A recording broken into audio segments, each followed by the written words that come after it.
Welcome to Nifty 50 Photographers. I'm Richard Gill and today we're going to talk about beautiful bokeh. What is bokeh? Well, it actually comes from a Japanese word which means out of focus. And you can see I've set my studio up today to have some little fairy lights in the background that are all nicely out of focus and creating those little circles of light to add to the aesthetics. And that's what bokeh is always about. It's usually done with light and especially creating those little out of focus circles. So I'm going to take you through 4 tips that you'll need to make sure you get beautiful bokeh in your photos. First thing you're going to need is light. Now you can create this artificially as I've done today by having some fairy lights set up in the background and deliberately putting them out of focus. You can also do it with natural sunlight, but you do need point sources of light. So for sunlight you'll need to find a situation where you've got light streaming through the trees. And you can see it in this example photo of Yasmin here. And what we've got is the sunlight coming through the trees behind her and creating those little circles of light, and that just adds to the composition, makes the background more beautiful, which also enhances our subject. Now if you're using artificial light, you can set up artificial things like I've done here, but you'll find lots of other natural examples. If you walk down a street, you'll find traffic lights, the street lights and things like that will all create this bokeh effect.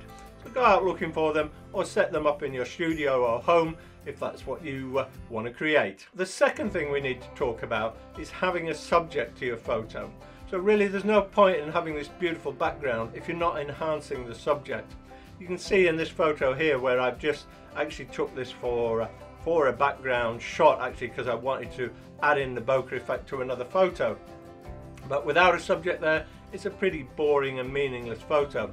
As soon as you add one in, it suddenly then comes to life and it helps to enhance our composition.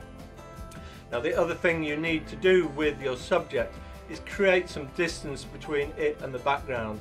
The problem is if you've got them very close together, the depth of field or depth of focus on your camera will make them both in focus, and what you want is the background to be blurred, so you need that to be further away.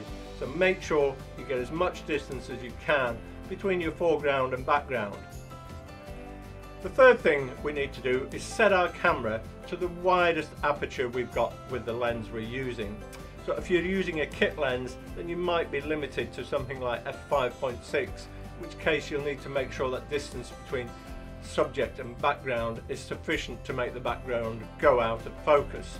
If you've got a prime lens, then that's ideal for this because you can set very wide apertures. Maybe you can go as wide as f1.4, or this I'm filming actually at f2, and you can see that's worked well. I've only probably got about 6 feet between me and the background, but it's nicely out of focus. And the fourth thing you need is try and go for a decent focal length. Now what I mean by that, if you're using a prime lens, then you probably want to use something like a 50mm or longer, so 50, 90 and so on. If you've got a kit lens or any sort of zoom lens, then take it up to a bigger zoom, because that will compress the background and it'll make the photo more interesting. It'll enhance that background effect because it'll make those out of focus areas a bit larger, a bit more dominant in the photo, and bring it to life. Let me show you what I mean. So right now I'm filming on a 55mm prime. If I switch to this 90mm prime lens, you can see that I've brought the background in much closer, and it's got the bokeh effect of this out of focus areas right up close, and it's made a much more compressed image. It gives it a different look slightly, but I think probably something that's a little bit more appealing for these kind of shots. So that's it. It's as simple as that. Set a wide aperture, use the maximum zoom on your lens, and look for those circles of light. Make sure they've got out of focus, and that's all you need to create a bokeh effect. If you've enjoyed this video, please do give it a like, and if you'd like to see some more, subscribe to the channel. I'll look forward to seeing you in the next video.